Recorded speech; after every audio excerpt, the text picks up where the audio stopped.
பிழைத்தோருக்கு அறம் கூற்றார். நன்றி. మాననీయ గౌరవనీయ ఎంపీ గారు బి నాగరాజ్ గారు.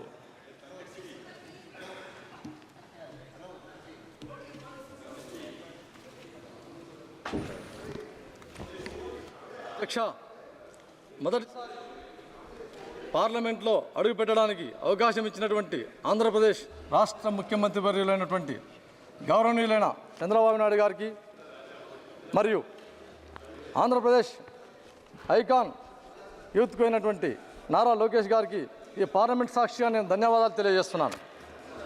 ఇకపోతే భారతదేశం యొక్క ఔన్నత్యాన్ని ప్రపంచ దేశాలకు చాటి చెప్పినటువంటి ఘనత అయినటువంటి నరేంద్ర మోడీ గారుతోనే ఈ ప్రజలు బాగుంటారని భావించి ముచ్చటగా మూడవసారి నరేంద్ర మోడీ గారి యొక్క నాయకత్వంలో పార్లమెంటు సుభిక్షంగా బడ్జెట్ సమావేశాలు ఈ విధంగా జరుగుతున్నాయంటే దీనికి నా శిరస్సు వంచిన అభినందిస్తున్నాను ప్రధానమంత్రి వర్యుల్ని. ఇకపోతే నిన్న జరిగినటువంటి బడ్జెట్ వాస్తవంగా విప్లవాత్మకమైన బడ్జెట్ అని భావిస్తున్నాం మేము. అధ్యక్ష, నిన్న చెప్పినటువంటి ఫైనాన్స్ మినిస్టర్ చెప్పినటువంటి కొన్ని అంశాలు ఏమంటే నేను మరొక్కసారి ఉచ్చరించాలని చెప్పి భావిస్తున్నాను. ఆంధ్ర రాష్ట్రం యొక్క పరిస్థితిని ఆలోచించి అమరావతి క్యాపిటల్కు 15,000 కోట్ల రూపాయలను ప్రకటించారు. అంతేగాక పోలవరం ప్రాజెక్టును కంప్లీట్గా ప్రధానమంత్రి గారు భుజ సంఘాలు వేసుకొని కంప్లీట్ చేస్తామని చెప్పేసి గట్టిగా హామీ ఇచ్చారు. రెండో అంశం. ఇకపోతే మూడో అంశం, రాయలసీమ చాలా వెనుకబడిందని చెప్పేసి రాయలసీమ ప్రాంతంతో పాటు కలిపి ప్రకాశం జిల్లా అయితేనేమి ఉత్తరాంధ్ర కలిపి స్పెషల్ ప్యాకేజీ కింద మాకు అలాట్మెంట్ చేస్తామని చెప్పినందుకు చాలా సంతోషిస్తున్నాం. అంతేగాక ఇండస్ట్రియల్గా డెవలప్ చేయాలని చెప్పేసి వైజాగ్ టు చెన్నై కారిడార్ మధ్యలో కొప్పర్తి అనే ఒక నోడ్ను, బెంగళూరు టు హైదరాబాద్ మధ్యన బోర్వకల్ అనే ఒక నోడ్ను మాకు ఆ రెండింటిని శాంక్షన్ చేసి ఆ నోడ్లకు రైల్వే పరంగా అయితేనేమి వాటర్ సోర్స్ అయితేనేమి రోడ్స్ అయితేనేమి చేస్తున్నందుకు ఈ బడ్జెట్లో మరొక్కసారి ప్రధానమంత్రి వర్యులకు మరియు ఫైనాన్స్ మినిస్టర్ నిర్మలా సీతారామన్ గారికి నా శిరస్సు వంచి నమస్కరిస్తున్నాను. ఇకపోతే అధ్యక్ష, పదే పదే ఈ సభలో అక్కడి నుండి ఆంధ్రప్రదేశ్ బీహార్ బడ్జెట్ అని చెప్పేసి అంటున్నందుకు మాకు చాలా బాధగా ఉన్నది ఒక మాటలో. ఎందుకంటే ఈ భారతదేశంలో ప్రతి రాష్ట్రానికి రాజధాని అనేది ఉంది, కానీ ఆంధ్రప్రదేశ్కు చుక్కలు లేని నామా ఉంది. రాజధాని అనేది నరేంద్ర మోదీ గారి యొక్క నాయకత్వంలో అమరావతి అని చెప్పి శిలాశాసనం వేశారు ఆ రోజుల్లో 2014 సంవత్సరంలో. అటువంటి అమరావతికి ఈరోజు ఫండ్స్ కేటాయిస్తే పదే పదే వాళ్ళు ఆంక్షలు తెలియజేస్తూ ఉంటే మాకు కొంచెం బాధ అనిపించింది. మేము కూడా దేశంలో ఉన్నటువంటి వాళ్ళమే. ఇకపోతే వాస్తవంగా మా ఆంధ్ర రాష్ట్ర ప్రజల పరిస్థితులు ఏ విధంగా అంటే ఈ సభ ద్వారా తమరందరికీ విన్నవించుకోవాలనుకుంటున్నాను. పోలవరం ప్రాజెక్ట్ అనేది చంద్రబాబు గారి యొక్క నాయకత్వంలో 2014 సంవత్సరంలో 73% కంప్లీట్ చేసి ఆయన నాయకత్వంలో చేస్తే గత ప్రభుత్వం వచ్చేసి ఆ ప్రాజెక్ట్ని నీరుగార్చింది కంప్లీట్గా. 3.84% కంప్లీట్గా సివిల్ వర్క్లో ప్రోగ్రెస్ అనేది చూపించలేకపోయింది కనీసం. కాబట్టి పోలవరం ప్రాజెక్టును కంప్లీట్ చేస్తామని చెప్పేసి మాకు హామీ ఇచ్చారు. మా రైతులకు లైఫ్ లైన్ ప్రాజెక్ట్ అది, జీవనాడి. మా రాష్ట్రం సుభిక్షంగా ఉండాలంటే పోలవరం ప్రాజెక్టు కంప్లీట్ కావాలని చెప్పేసి అందులో భాగంగా గత ప్రభుత్వం చేసిన కుట్రలకు పారదోలి ఈ నరేంద్ర మోదీ గారి యొక్క గవర్నమెంట్లో పోలవరం సుభిక్షంగా ఉంటుందని చెప్పేసి ఆశిస్తున్నాం. ఇకపోతే ఆంధ్రప్రదేశ్కు అమరావతి విషయంలో గత ప్రభుత్వంలో 3 రాజధానుల పేరిట ప్రజలంతా నయవంచనకు గురి చేసినటువంటి ప్రభుత్వం ఏదైనా గత ప్రభుత్వం 3 రాజధానులు ఎక్కడ లేని విషయంగా తీసుకొచ్చారు. నరేంద్ర మోదీ గారు స్వయంగా ప్రైమ్ మినిస్టర్ గారు ఆ రోజుల్లో వచ్చి శిలాఫలకం వేస్తే కూడా దాన్ని కాదని చెప్పేసి 3 రాజధానులు ప్రకటించారంటే ఎంత ఘోరంగా పరిపాలించారు గత ప్రభుత్వంలో ఒక్కసారి ఆలోచించగలరు. అటువంటి కర్మ లేకుండా మరొక్కసారి చంద్రబాబు గారి యొక్క నాయకత్వంలో ఇప్పుడు ప్రజలంతా బ్రహ్మాండంగా 93% ఓట్ బ్యాంక్ వేసి ఏకపక్షంగా ప్రభుత్వాన్ని మళ్ళీ తీసుకొచ్చారు. ఎందుకంటే చంద్రబాబు గారు అయితేనే ఈ రాష్ట్రానికి ఒక నావా, ఒక చుక్కాని అని చెప్పేసి భావించి రాష్ట్రాన్ని బాగుపరిచేది. ఇక్కడ రాష్ట్రంలో చంద్రబాబు నాయుడు గారి యొక్క జనసేన బీజేపీ అలయన్స్లో ఉన్నటువంటి ఈ గవర్నమెంటు, సెంట్రల్లో ఉన్నటువంటి మోదీ గారి యొక్క నాయకత్వంలోనే ఈ అమరావతి ఫిలప్ అవుతుందని చెప్పేసి ప్రజలంతా విశ్వసించి 93% ఓట్ బ్యాంక్తో రాష్ట్రాన్ని కట్టబెట్టారు. అందులో భాగంగా నిన్న మాకు నిర్మలా సీతారామన్ మేడం గారు అమరావతికి 15,000 కోట్లు శాంక్షన్ చేసినందుకు మరొకసారి ధన్యవాదాలు తెలియజేస్తున్నాను.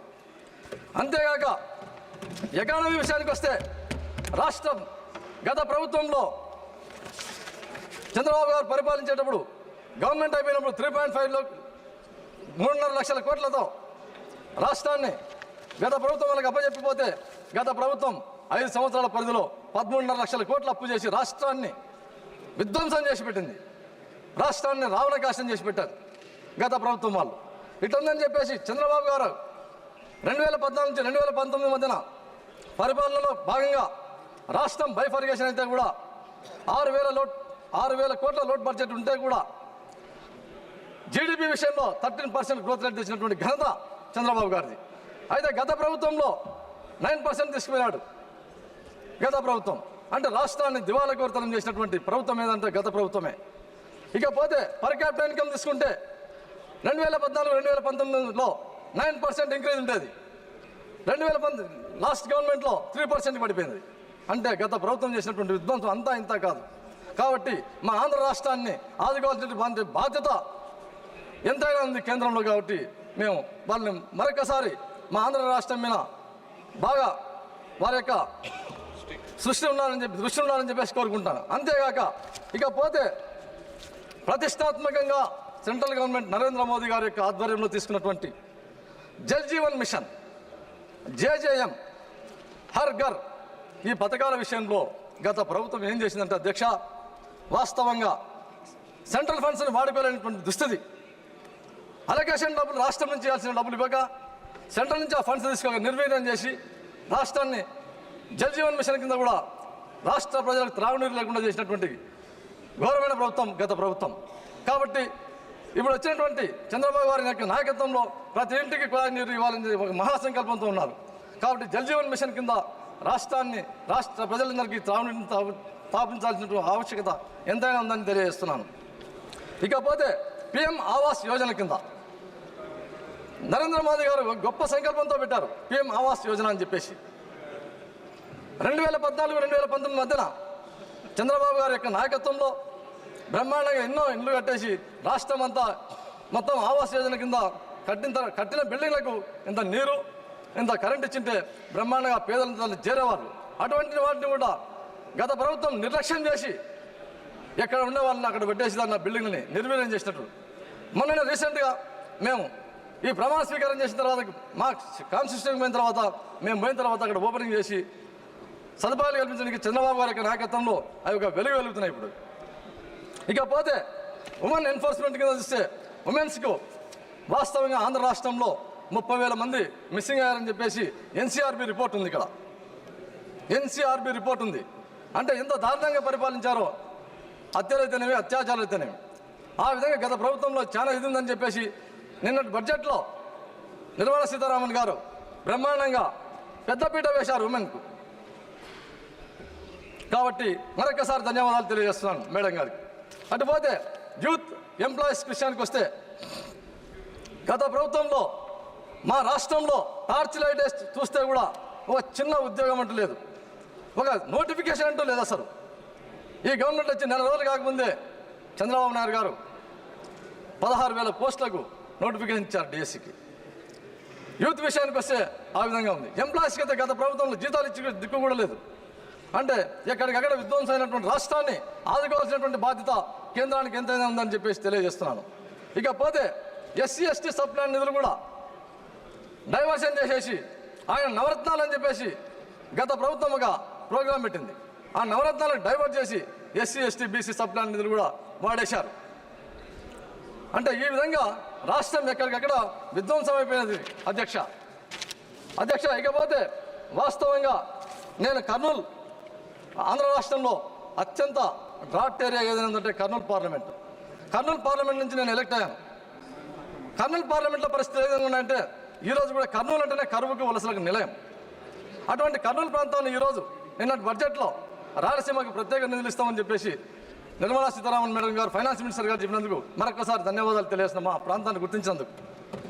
ఇకపోతే నేను చెప్పేది ఏమంటే ముఖ్యంగా ఈ పార్లమెంట్ సాక్షిగా వాస్తవంగా గ్రౌండ్లో కర్నూలు నుంచి ఈ 75 ఏళ్ళ స్వాతంత్రం వస్తే కూడా మాకు ఇరిగేషన్కి ఓ చిన్న ప్రాజెక్ట్ అంటూ లేదు అధ్యక్ష.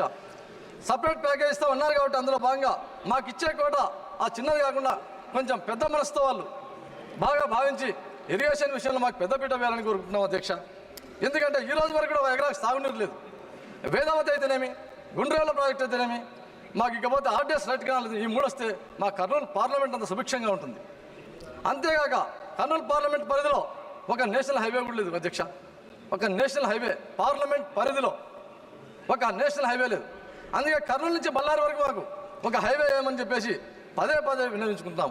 చేస్తారని కూడా నాకు ఒక హోప్ ఉంది. ఎందుకంటే నరేంద్ర మోదీ గారి యొక్క ఆధ్వర్యంలో రాష్ట్రం అయితేనేమి, దేశం అయితేనేమి సుభిక్షంగా ఉంటుందని చెప్పేసి ఒక హోప్ అయితే ఉంది నాకు. ఇకపోతే కర్నూలు విషయానికి వస్తే ఒక హాస్పిటల్ ఉంది అధ్యక్ష. మాకంతా ఒకటే హాస్పిటల్ ఉంది, జనరల్ హాస్పిటల్ అని చెప్పేసి అది ఏమి స్థాయికి చేయాలని చెప్పేసి చంద్రబాబు గారి నాయకత్వంలో ఏం జరిగిందంటే ఒక క్యాన్సర్ యూనిట్ని సెంట్రల్ గవర్నమెంట్ కడతామని చెప్పారు. ఆ రోజులో బైఫర్గేషన్ యూనిట్ల ప్రకారం క్యాన్సర్ యూనిట్ కడతామని చెప్పేసి బైఫర్గేషన్లోనే ఉంది. అటువంటి యూనిట్ని చంద్రబాబు గారు శాంక్షన్ చేసి మా హాస్పిటల్కి పరిపాలనలో భాగంగా గవర్నమెంట్ మారిన తర్వాత గత ప్రభుత్వం వాళ్ళు నిర్లక్ష్యం చేసి ఓన్లీ సగం బిల్డింగ్ కట్టేసి ఆపేశారు అధ్యక్ష. దాన్ని ప్రత్యేక చొరవ తీసుకుని ఆ క్యాన్సర్ హాస్పిటల్ని తయారు చేసి మా జిల్లా ప్రజలకు అందించాలని చెప్పేసి కూడా నేను కోరుకుంటున్నాను. అంతేగాక మా కరువు వలసల నుంచి బారి నుంచి బయటపడాలంటే నరేంద్ర మోదీ గారితో అక్కడ చంద్రబాబు గారి యొక్క నాయకత్వంలోనే బాగుపడుతుంది. కాబట్టి ఏది ఏమైనా కూడా మాకు ఇరిగేషన్ విషయంలో అయితేనేమి, హాస్పిటల్ రంగంలో అయితేనేమి, యూత్ విషయంలో అయితేనేమి, నేషనల్ హైవేస్ విషయంలో అయితేనేమి ప్రత్యేక చొరవ తీసుకోవాలి. మా ఎందుకంటే డ్రాట్ ఏరియా, వెనకబడిన ప్రాంతం. ఖచ్చితంగా ఏదేమైనా కూడా మా ప్రాంతాన్ని అభివృద్ధి చేయండి అని చెప్పేసి ఈ పార్లమెంట్ సాక్షిగా మరొక్కసారి నేను కర్నూలు పార్లమెంట్ ప్రజల తరఫున నా తల వంచి అడుగుతున్నాను. కాబట్టి ఈ అవకాశం ఇచ్చినటువంటి స్పీకర్ గారికి, ఎందుకంటే మా ప్రసంగాన్ని ఇంత అత్యంతం విని ఉన్నందుకు మరొక్కసారి మా ఆంధ్ర రాష్ట్ర ప్రజల తరఫున, నా కర్నూలు పార్లమెంట్ ప్రజల తరఫున ధన్యవాదాలు తెలియజేస్తూ విరమించుకుంటున్నాను. माननीय सदस्य आलोक कुमार सुमन जी।